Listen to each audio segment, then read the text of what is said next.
Gigo. Short pack and eye removal. If you want to remove the short pack, first you must find the place where the pack is most narrow.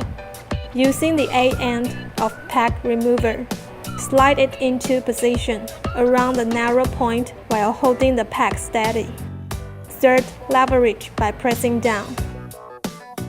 The pack should come out easily. Eye removal. First, look for the lip under the eye component. Using the B end of the pack remover,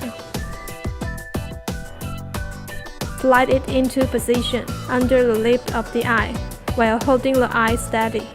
Exert leverage by pressing down. The eye component should come out easily.